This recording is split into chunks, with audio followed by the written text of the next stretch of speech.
안녕하세요. 잠시 모든 것을 내려놓고 음성에 집중해 주세요. 부처님의 말씀으로 안내하겠습니다. 지금 마음이 괴롭나요? 왜 나는 늘 이런 상황을 겪는 걸까요? 도망치고 싶고 피하고 싶은 그 순간. 사실은 마음을 단련할 수 있는 가장 깊은 기회일지도 모릅니다. 오늘은 괴롭더라도 반드시 해야 하는 7가지 마음 수련을 부처님의 가르침에 따라 이야기해 보려 합니다. 침묵의 수련 말 줄이기. 우리는 매일 수없이 많은 말을 하며 살아갑니다. 일하면서, 사람을 만나면서, 심지어 혼잣말까지 멈추지 않죠. 하지만 그 수많은 말 중 과연 얼마나 필요한 말이었을까요? 불교에서 가장 강조되는 수행 중 하나가 바로 말 줄이기입니다. 단순히 입을 닫는 것이 아니라 마음을 조용히 관찰하는 훈련이죠. 부처님께서는 침묵을 가장 깊은 지혜의 표현으로 보셨습니다. 말은 때로 사람을 위로하고 살릴 수도 있지만 그보다 더 자주 상처를 남기고 업을 짓는 통로가 되기도 합니다. 그래서 침묵은 단순한 무언이 아니라 업을 짓지 않겠다는 의지이자 마음을 지키는 방편입니다. 어떤 말은 나를 높이고 싶어서 나오고 어떤 말은 누군가를 깎아내리기 위해 흘러나옵니다. 칭찬조차도 진심보다 계산이 앞설 때가 많고 조언이라는 이름 아래의 상대를 통제하려는 욕망이 담기기도 하죠. 이런 말들은 모두 내 안의 집착과 분별심에서 비롯됩니다. 그래서 불교에서는 말을 줄이는 것과 마음을 비우는 것이 연결되어 있다고 봅니다. 말을 줄이는 훈련은 생각보다 어렵습니다. 가만히 있으면 바보로 보일까 걱정되고 침묵이 오히려 어색함을 만들어내는 듯 느껴질 때도 많죠. 하지만 그 고요 속에 우리는 비로소 자신의 내면을 관찰할 수 있는 여백을 만납니다. 말을 줄이면 내가 언제 불편함을 느끼는지, 어떤 감정이 올라오는지를 더 또렷이 바라볼 수 있습니다. 그리고 중요한 것은 말을 줄일수록 듣는 능력이 자라난다는 것입니다. 침묵은 단절이 아니라 진짜 소통을 가능하게 합니다. 내가 멈추어야 상대의 말이 들리고 그 안에 담긴 아픔도 보이게 되니까요. 불교 경전 중 법구경에서는 이렇게 말합니다. 많은 말을 하는 자가 현명한 것이 아니라 말이 적어도 진리를 아는 자가 진짜 지혜로우니다. 그러므로 우리가 줄여야 하는 말은 단지 쓸모없는 말이 아니라 나를 드러내려는 말, 상대를 조종하려는 말, 감정을 함부로 쏟아내는 말입니다. 말을 줄인다는 것은 감정을 억누르거나 표현을 포기하라는 말이 아닙니다. 오히려 말에 앞서 마음을 먼저 들여다보는 연습입니다. 지금 이 말을 꼭 해야 할까? 이 말이 나도 편안하게 하고 상대도 편안하게 할까? 이런 질문을 스스로에게 던지는 순간 우리는 수행자가 됩니다. 조용히 숨을 고르고 말을 줄이고 마음을 지켜보는 그 시간. 비로소 마음은 고요해지고 그 고요함 속에서 지혜는 자랍니다. 누군가의 말에 상처받았다면 그 사람처럼 말하지 않기로 침묵하세요. 스스로의 말에 후회한 적이 있다면 그 기억을 떠올리며 한마디를 아껴보세요. 고요는 외로움이 아니라 내 안의 진실을 만나는 통로입니다. 지금 이 순간 세상이 시끄러울수록 우리에겐 침묵이 필요합니다. 말 줄이기 그것이야말로 현대인이 할 수 있는 가장 단단한 마음 수련입니다. 가장 먼저 말하고 싶은 순간에 침묵하기. 살다 보면 그런 순간이 있습니다. 무언가 꼭 말해야 할 것 같고 그 말을 하지 않으면 참을 수 없을 것 같은 순간. 억울해서 분해서 기분이 상해서 혹은 누군가에게 상처를 주고 싶어서 입 밖으로 튀어나오려는 말들이 있습니다. 그런데 신기하게도 그 말들을 하고 나면 후회가 더 빨리 찾아오죠. 왜 그렇게까지 말했을까? 그냥 참을걸. 그런 생각이 불쑥불쑥 올라옵니다. 불교에서는 바로 그 순간, 말하고 싶은 그 순간이 마음을 단련할 최고의 기회라고 말합니다. 말은 칼보다 날카롭다. 법구경에는 이런 말이 나옵니다. 칼로 베인 상처는 아물 수 있지만 말로 입힌 상처는 오래 남는다. 말은 보이지 않지만 상처의 깊이는 눈보다 마음에 더 오래 남습니다. 상대의 얼굴을 찌푸리게 하고 관계를 멀어지게 하며 무엇보다도 내 안에 찌꺼기를 남깁니다. 왜냐하면 말은 단지 소리가 아니라 의도와 감정, 업이 담긴 에너지이기 때문입니다. 침묵은 도망이 아니다. 우리는 때때로 침묵을 회피라고 착각합니다.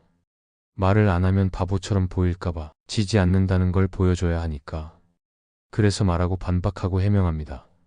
하지만 불교에서 말하는 침묵은 진실로 강한 자만이 할 수 있는 행위입니다. 감정이 올라오는 그 순간 말로 터뜨리는 건 쉬운 일입니다. 하지만 그 순간 침묵을 선택하는 건 내 마음을 통제하는 힘이 있어야만 가능한 일이죠. 그 침묵은 피하는 게 아니라 내면을 돌아보는 고요한 결단입니다. 왜 말하고 싶을 때 침묵해야 할까? 말하고 싶을 때는 대부분 감정이 올라올 때입니다. 특히 화, 분노, 억울함, 조바심, 질투. 그 감정 위에서 나오는 말은 대부분 진심이 아니라 반응입니다. 부처님은 말씀하셨습니다. 감정 위에 말은 업을 짓고 고요 위에 말은 덕을 짓는다. 즉, 내 감정이 고요하지 않을 때 입 밖으로 나오는 말들은 상대보다 내 업을 깊게 쌓는 결과를 낳습니다. 침묵은 알아차림의 첫걸음.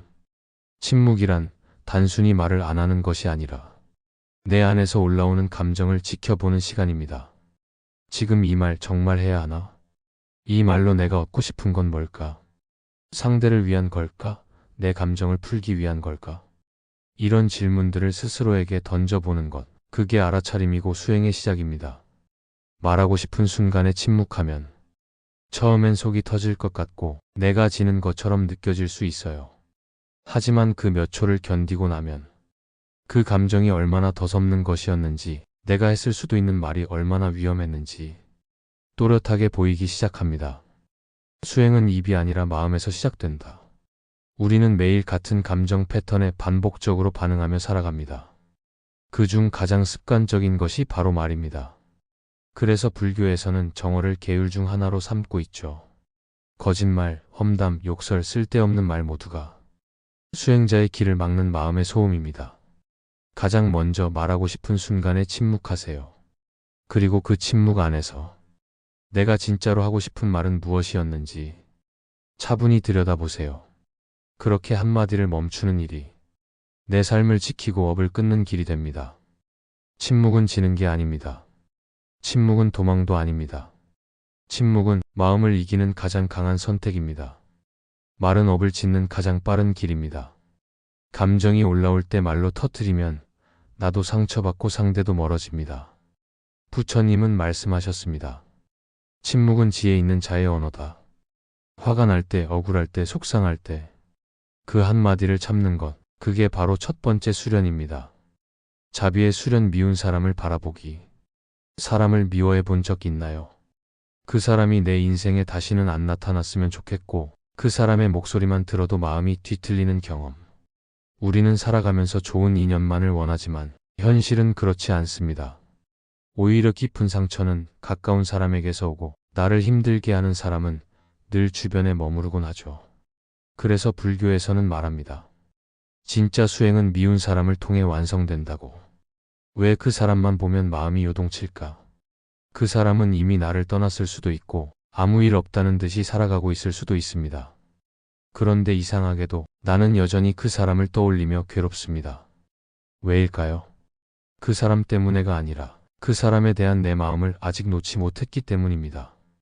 내가 쥐고 있는 미움, 억울함, 분노. 그 감정은 시간이 아니라 노음으로만 사라집니다. 미운 사람도 고통을 겪는 중생이다. 부처님은 이렇게 말씀하셨습니다. 자비심은 모든 고통을 멈추는 문이다. 이 말은 단순한 착한 말이 아닙니다. 미운 사람도 결국 고통을 표현하는 방식으로 행동했을 뿐이라는 통찰입니다. 자신이 받은 상처를 모른 채 그 고통을 다른 사람에게 투사하는 사람들. 그들이 나에게 한 말, 행동, 무관심도 그들의 괴로움에서 비롯된 것일 수 있습니다. 한 번쯤 이렇게 바라보면 어떨까요? 저 사람도 사랑받고 싶었겠지. 저 말 뒤에는 외로움이 있었겠지. 상처받은 마음이 나에게 날카롭게 튄 거겠지. 이런 생각을 품는 순간 그 사람을 용서하는 것이 아니라 나 자신이 더 이상 그 고통의 고리에 머무르지 않게 됩니다. 자비는 약자가 아니라 강자의 수행. 많은 사람들은 자비를 착하게 굴기라고 오해합니다. 그런데 불교에서 말하는 자비는 절대 물러서거나 희생하는 것이 아닙니다. 진짜 자비는 자신의 감정을 직시할 수 있는 용기에서 나옵니다. 내가 얼마나 그 사람을 미워했는지, 그 미움이 나를 얼마나 괴롭게 했는지 그 감정을 솔직하게 들여다보는 힘. 그 힘에서 자비는 시작됩니다. 나는 그를 용서한다. 이 말을 억지로 할 필요는 없습니다. 대신 이렇게 시작해 보세요. 나는 내 감정을 내려놓겠다. 나는 더 이상 미움의 에너지를 내 삶에 두지 않겠다. 이 결심이 자비심의 첫 단추입니다. 자비의 눈으로 바라보는 연습. 미운 사람을 보는 순간 가슴이 조이고 얼굴이 굳고 목소리가 날카로워집니다. 하지만 그때 자비의 눈으로 바라보는 연습을 해보세요. 1. 그 사람도 한때는 아이였다. 지금은 차갑고 무례한 사람이라도 어릴 적에는 누군가의 품 안에서 사랑받고 싶어 했던 아이였을 것입니다. 그 이미지를 떠올려 보세요. 2. 그 사람도 괴로워하고 있을 것이다. 겉으로 당당해 보여도 그 내면에는 두려움과 결핍이 있을 수 있습니다. 그걸 보려는 마음을 가져보세요. 3. 그 사람도 나처럼 행복하길 바라는 존재다. 나만 행복하길 바란다는 마음은 나를 더 외롭게 만듭니다. 같이 행복하길 바라는 연습은 마음을 넓히는 수행이 됩니다. 자비는 상대를 위한 것이 아니다. 우리가 자비를 베풀 때 사실 그 혜택을 받는 건 우리 자신입니다. 미운 사람을 미워하는 동안 가장 많이 상처받는 건 그 사람보다 나이기 때문이죠. 부처님은 말씀하셨습니다. 누구든 미움을 품으면 불 속에 자기 손을 넣는 것과 같다. 자비는 그 불에서 손을 빼는 행위입니다. 상대를 용서하는 것이 아니라 미움에서 나 자신을 해방시키는 길입니다. 작은 실천부터 시작하자. 자비의 수련은 하루아침에 되는 것이 아닙니다.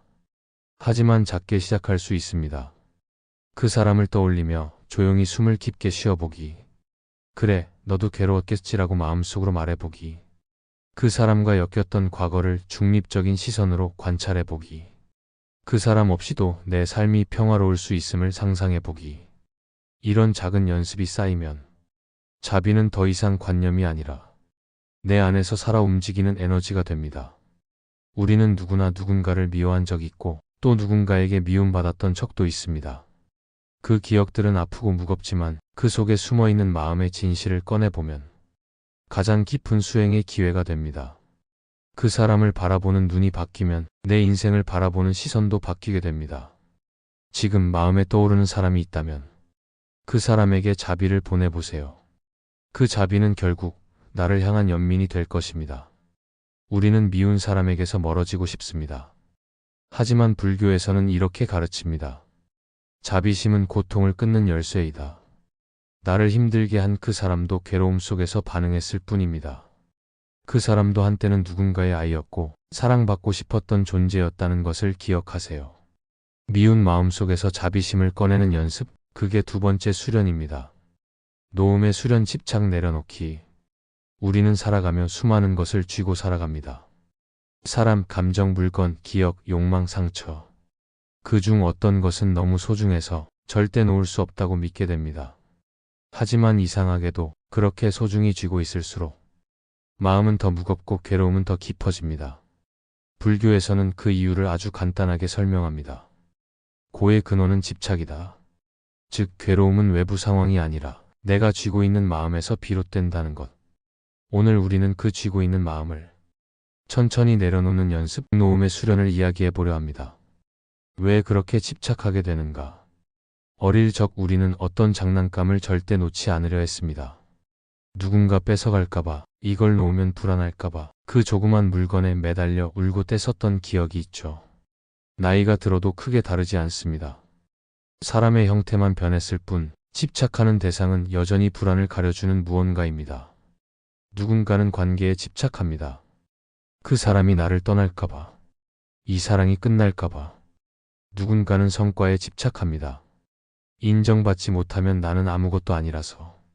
남들보다 뒤처지면 내가 작아지는 것 같아서. 누군가는 과거에 집착합니다. 그때 내가 그 말을 안 했더라면, 그때 나를 그렇게 버리지 않았더라면. 그 모든 집착에는 공통점이 있습니다. 이걸 놓으면 나는 무너질 것 같아. 그 불안이 마음을 움켜쥐게 만듭니다. 집착은 쥐는 게 아니라 쥐게 되는 것이다. 불교에서는 집착이라는 개념을 단지 욕망이나 애착으로 보지 않습니다. 집착은 우리가 의식하지 못하는 사이 무의식의 반응처럼 습관이 되어버린 마음의 작용입니다. 즉, 내가 그걸 쥐고 있는 게 아니라 그것이 나를 쥐고 있는 것처럼 느껴질 수도 있습니다. 그래서 내려놓기는 단순히 포기하거나 잊는 것이 아니라 그 집착이 왜 내 안에서 자라났는지를 알아차리는 일입니다. 부처님의 노음 시다르타의 손을 펴다. 부처님, 즉 시다르타 태자는 세상 모든 것을 가졌던 사람입니다. 왕자였고 젊고 건강했고 권력도 명예도 누릴 수 있었던 사람. 하지만 그는 어느 날 그 모든 것을 내려놓고 숲속으로 들어갑니다. 집착을 버리기 위해서가 아닙니다. 쥐고 있는 것이 진짜 행복을 주지 않는다는 걸 깨달았기 때문입니다. 그 순간 시다르타는 무엇을 얻을까가 아니라 무엇을 내려놓을까를 묻기 시작했습니다. 그 질문이 바로 깨달음의 시작이었고 그 노음이 진정한 자유의 문을 연 열쇠였습니다. 내려놓기 위해 필요한 3단계 마음 연습. 1. 내가 쥐고 있는 것이 무엇인지 알아차리기. 지금 무엇에 마음을 빼앗기고 있는가? 이 집착의 뿌리는 두려움인가, 상처인가, 외로움인가? 2. 그것을 쥐고 있음으로써 얻는 것과 잃는 것 포기. 내가 얻는 안정감이 진짜 평화인가? 이 집착으로 인해 내 마음은 얼마나 무거워졌는가? 3.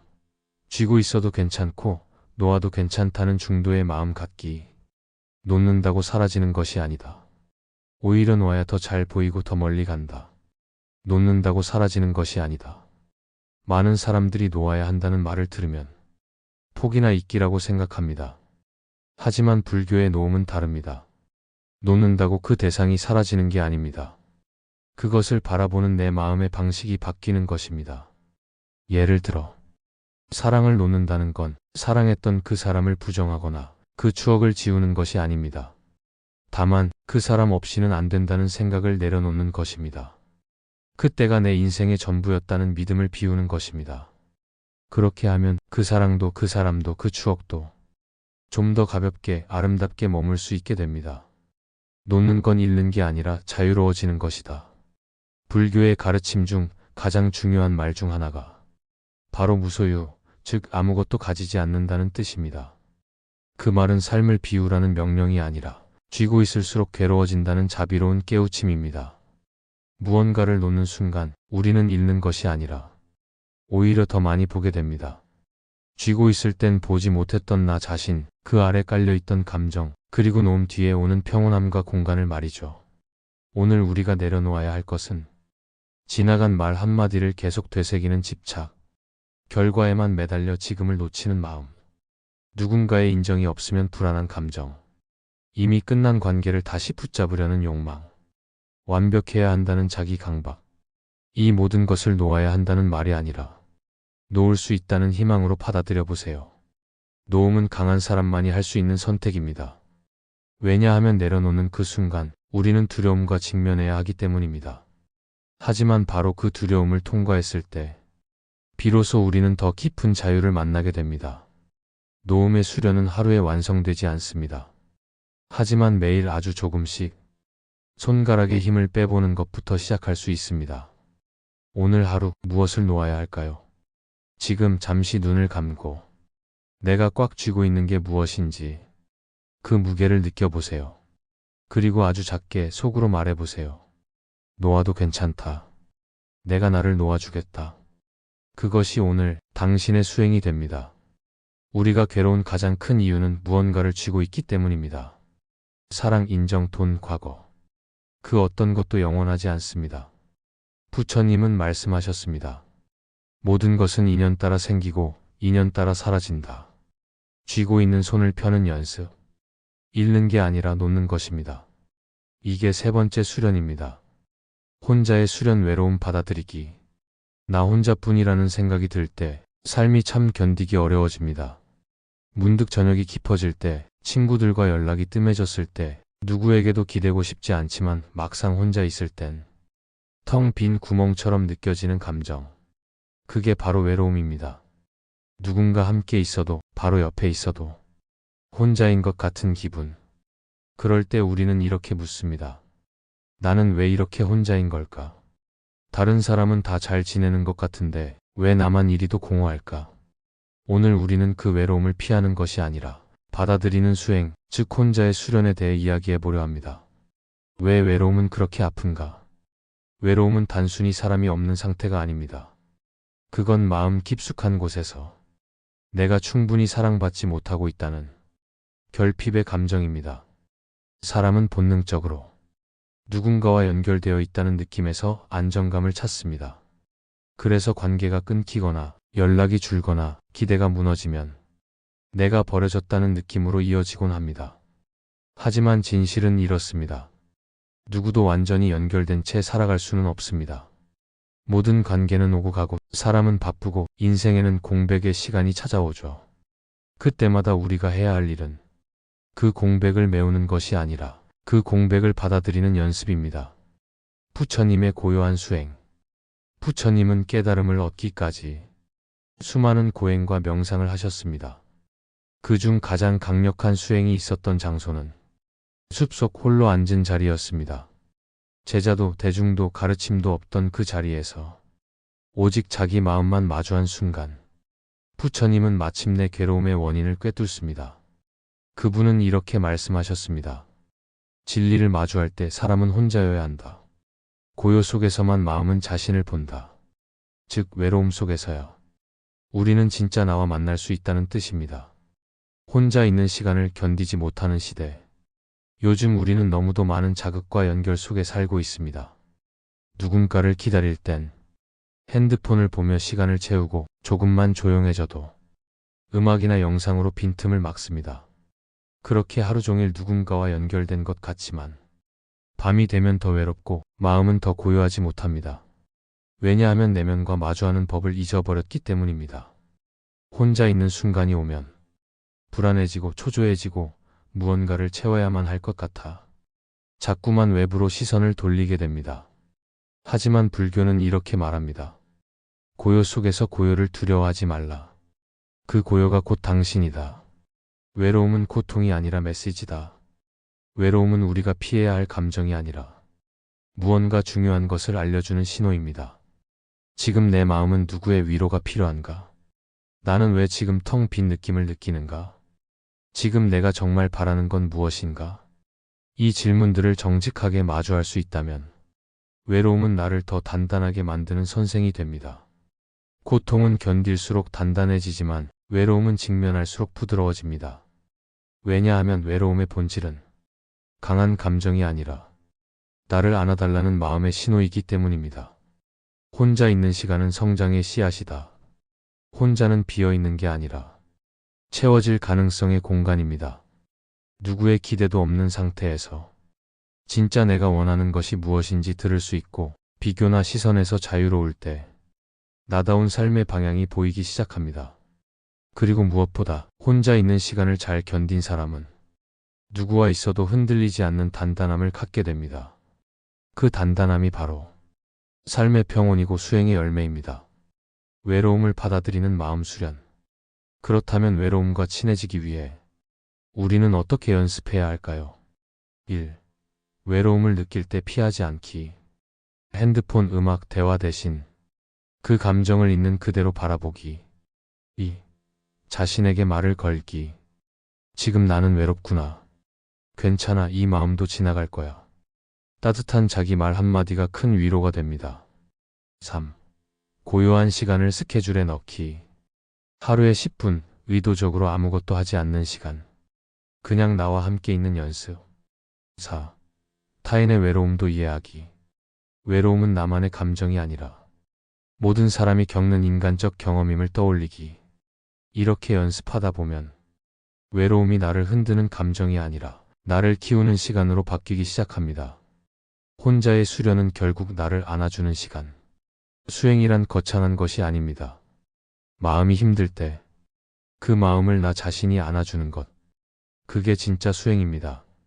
혼자라는 건 누군가에게 버려졌다는 뜻이 아니라 내가 나를 만나야 할 시간이 왔다는 뜻입니다. 그리고 그 외로움 속에서 나는 내 마음을 더 잘 알게 되고 내 삶의 속도를 조절할 수 있게 되고 조용히 웃는 법을 배워갑니다. 지금 이 순간 혼자라고 느껴진다면 도망치지 말고 조용히 나에게 말을 걸어보세요. 괜찮아. 지금 이 시간은 나를 위한 가장 깊은 수행이야. 외로움을 받아들이는 그 순간 당신은 더 이상 혼자가 아닙니다. 당신은 자기 자신과 함께 있는 중이니까요. 사람은 누구나 혼자가 되면 불안합니다. 스마트폰을 들여다보며 생각을 지웁니다. 하지만 부처님은 말합니다. 혼자 있는 자는 자신을 비로소 만난다. 고요한 시간은 내 안의 소리를 듣는 유일한 기회입니다. 하루 10분 아무것도 하지 말고 그저 앉아 있어 보세요. 마음의 파도가 가라앉기 시작할 것입니다. 알아차림의 수련 나를 비난하지 않기. 왜 나는 이 모양일까? 또 실수했어. 역시 난 안 돼. 다른 사람들은 잘하는데 왜 나만 이러지? 아마 당신도 마음속으로 이런 말을 몇 번이나 되뇌었을 겁니다. 아무도 나를 비난하지 않았는데 가장 날카로운 말은 내 안에서 흘러나옵니다. 세상이 괴로운 게 아니라 내가 나를 놓아주지 않아서 괴로운 경우가 얼마나 많은지 모릅니다. 오늘 우리는 알아차림이라는 수행을 통해 이 자기 비난의 굴레에서 벗어나는 법, 나를 비난하지 않는 수련에 대해 이야기해 보려 합니다. 자기 비난은 어떻게 시작되는가? 우리는 잘하면서 열심히 해야 사랑받는다. 실수하면 혼난다. 남보다 잘해야 괜찮은 사람이다. 이런 조건부 사랑 속에서 자신을 훈련시켜 왔습니다. 그래서 어른이 된 지금도 자기 자신을 대하는 태도는 무의식적으로 부족함을 채찍질하는 방식이 됩니다. 조금만 실수해도 마음이 무너지고 하루를 잘 보냈어도 작은 실수 하나가 모든 가치를 무너뜨리는 기준이 되죠. 이런 마음이 쌓이면 나는 나를 늘 감시하고 스스로를 탓하고 결국은 자기 혐오에 빠지게 됩니다. 비난 대신 알아차림이 필요한 이유. 불교에서는 이런 마음의 상태를 번뇌라고 말합니다. 그리고 번뇌를 끊는 방법은 억압이나 부정이 아니라 있는 그대로 바라보는 알아차림입니다. 알아차림은 판단이 아닙니다. 그저 지금 이 순간의 감정, 생각, 행동을 있는 그대로 바라보는 행위입니다. 예를 들어, 또 내가 이러고 있네. 이 감정은 내가 만든 거구나. 아, 내가 지금 불안해서 이런 말을 하고 있구나. 이런 식으로 자신을 관찰하는 마음이 바로 비난이 아닌 자비로운 인식의 시작입니다. 부처님은 누구도 비난하지 않았다. 부처님의 가르침을 보면 그분은 단 한 번도 누군가를 넌 틀렸다. 왜 그렇게 했느냐라고 꾸짖지 않으셨습니다. 오히려 번뇌에 빠진 사람을 연민의 눈으로 바라보셨고 자신을 탓하는 제자에게 그대 또한 고통받는 중생이라며 자비의 말을 건네셨습니다. 이것이 불교적 수련의 핵심입니다. 내가 부족해서 괴로운 것이 아니라 나를 괴롭게 만드는 마음을 관찰하지 못해서 괴로운 것. 나를 비난하지 않기 위한 수행 3단계. 1. 멈추기. 비난의 자동 반응 끊어내기. 자신을 책망하는 생각이 올라올 때 그 흐름을 따라가지 말고 잠시 멈춥니다. 지금 나는 또 나를 깎아내리려 하고 있구나. 이걸 인식하는 것만으로 흐름이 바뀌기 시작합니다. 2. 호흡과 함께 바라보기. 감정과 거리 두기. 숨을 깊게 들이쉬고 천천히 내쉬면서 감정을 내 것으로 붙잡지 않고 바라보는 연습. 이건 감정일 뿐이고 난 감정 그 자체는 아니야. 이렇게 말해보세요. 3. 자기에게 따뜻한 말 건네기. 남에게는 건넬 수 있는 말을 왜 나에게는 하지 못하나요? 괜찮아. 수고했어. 다음엔 더 나아질 거야. 이 짧은 말이 고장난 마음을 회복시키는 열쇠가 됩니다. 실수했을 때가 진짜 수련의 기회다. 수행은 잘할 때만 하는 게 아닙니다. 진짜 수련은 실수했을 때, 괴로울 때, 내가 나를 놓고 싶을 때 시작됩니다. 부처님은 이렇게 말씀하셨습니다. 불완전함을 자각하는 자만이 완전함을 향해 나아간다. 즉 내가 부족함을 느낄 때 그 부족함을 감추거나 탓하지 말고 그 순간을 나를 성장시킬 수 있는 수행의 터전으로 삼으라는 의미입니다. 이번에도 또 이랬어. 내가 또 망쳤어. 그 말 대신 이렇게 말해보세요. 이번에도 또 이렇게 반응했네. 괜찮아. 다음엔 다르게 해볼 수 있어. 비교는 비난의 또 다른 얼굴. 우리가 자기 자신을 가장 많이 괴롭히는 순간은 남과 나를 비교할 때입니다. SNS 속 다른 사람들의 멋진 일상, 더 잘 나가는 동료, 더 착해 보이는 가족. 그 속에서 우리는 자신이 항상 부족한 존재처럼 느껴지게 됩니다. 하지만 비교의 끝엔 언제나 공허함만 남습니다. 왜냐하면 비교는 상대가 아니라 나를 공격하는 방식이기 때문입니다. 부처님은 말씀하셨습니다. 그대는 그대만의 길 위에 있다. 남의 길은 그대의 길이 아니다. 즉, 나만의 속도로, 나만의 걸음으로 가는 법을 배워야 한다는 뜻입니다. 비교하지 않는 순간 비난은 사라지고 나를 있는 그대로 인정할 수 있게 됩니다. 진짜 수행자는 자기 자신에게 가장 따뜻하다. 불교는 연민의 종교입니다. 그 연민은 남을 향한 것이기도 하지만 가장 먼저는 자기 자신에게 보내야 할 감정입니다. 내가 나를 괴롭게 만들고 있지는 않은지, 나를 향한 말이 너무 차갑진 않은지 조용히 돌아보세요. 진짜 수행자는 자기 마음을 가장 자비롭게 다루는 사람입니다. 그 자비는 기교가 아니라 그저 매일같이 내게 이렇게 말해주는 연습입니다. 괜찮아. 오늘은 조금 무뎠어도 나는 여전히 괜찮은 사람이다. 변화는 누구에게나 옵니다. 누구도 예외 없이 우리 모두는 변화 속에 살아갑니다. 하루가 지나면 얼굴빛이 달라지고, 한 달이 지나면 마음이 바뀌고, 1년이 지나면 사람과의 인연도 변해갑니다. 우리는 그 변화를 막으려 했습니다. 붙잡고 되돌리려 하고 버티려 합니다. 하지만 결국 변화는 조용히 그러나 확실하게 찾아옵니다. 불교에서는 이 세상의 모든 것을 생주이멸 네 가지 흐름으로 설명합니다. 태어나고 머물고 변하고 사라지는 것, 생명이든 관계든 감정이든 이 네 단계를 거치지 않는 것은 없습니다. 변화를 받아들이지 못하면 우리는 매 순간 괴로움에 붙잡히고 맙니다. 변화에 대한 두려움의 뿌리. 왜 우리는 변화를 두려워할까요? 그 이유는 단순합니다. 변화는 익숙함을 빼앗아가기 때문입니다. 익숙한 사람, 익숙한 감정, 익숙한 방식은 우리에게 안전함을 줍니다. 그래서 그것이 변하려 할 때 마치 삶이 무너지는 것 같은 불안이 몰려오죠. 하지만 그 익숙함이 진짜 나를 위하는 것인지, 그저 편안함에 익숙해진 것인지 우리는 자주 묻지 않습니다. 변화는 익숙함을 빼앗는 것이 아니라 성장을 요구하는 초대일 수 있습니다. 부처님이 마주한 무상의 진실. 부처님이 깨달음을 얻기 전 가장 먼저 직면한 고통은 바로 무상이었습니다. 왕자로 태어나 부족함 없이 자라던 시다르타는 어느 날 성 밖에서 노인, 병든 자, 죽은 자를 보고 충격을 받습니다. 그는 처음으로 자신이 알고 있던 세상이 영원하지 않다는 사실을 깨닫습니다. 그 깨달음이 바로 수행의 시작이었습니다. 즉, 변화의 고통을 회피하지 않고 그 진실을 마주한 것이 곧 깨달음으로 가는 첫걸음이 된 것입니다. 무상의 수련이 필요한 이유. 우리는 많은 고통을 변하지 않기를 바라는 마음 때문에 겪습니다. 관계가 변하면 마음이 아프고, 몸이 변하면 자존감이 흔들리고, 상황이 변하면 삶이 무너지는 것 같아집니다. 하지만 부처님은 이렇게 말씀하셨습니다. 변하지 않는 것은 없다. 변화는 괴로움이 아니라 삶의 본래 모습이다.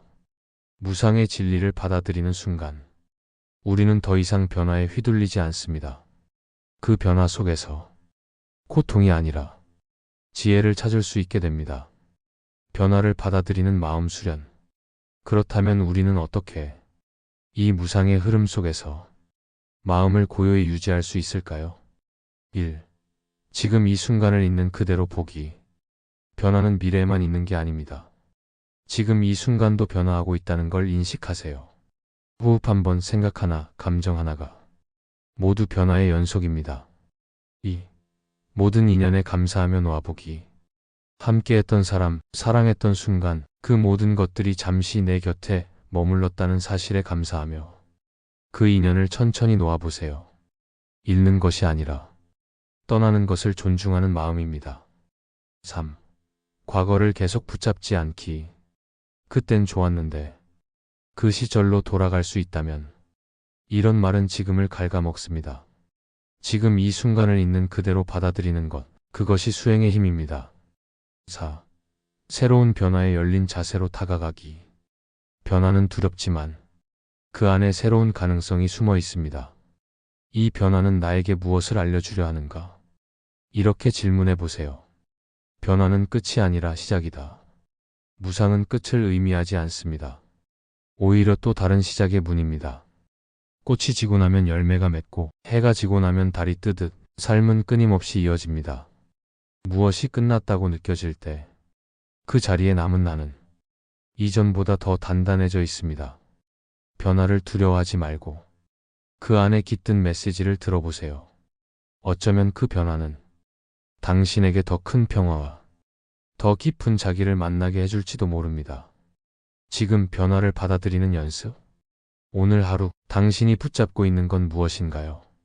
지나간 관계일 수도 있고 익숙한 습관일 수도 있고 예전의 나일 수도 있습니다. 그걸 꼭 붙잡고 있을 필요는 없습니다. 그저 이렇게 말해보세요. 이것도 변할 것이다. 그러니 지금을 정성껏 살아야 한다. 무상은 모든 괴로움의 원인이기도 하지만 동시에 모든 해탈의 시작이기도 합니다.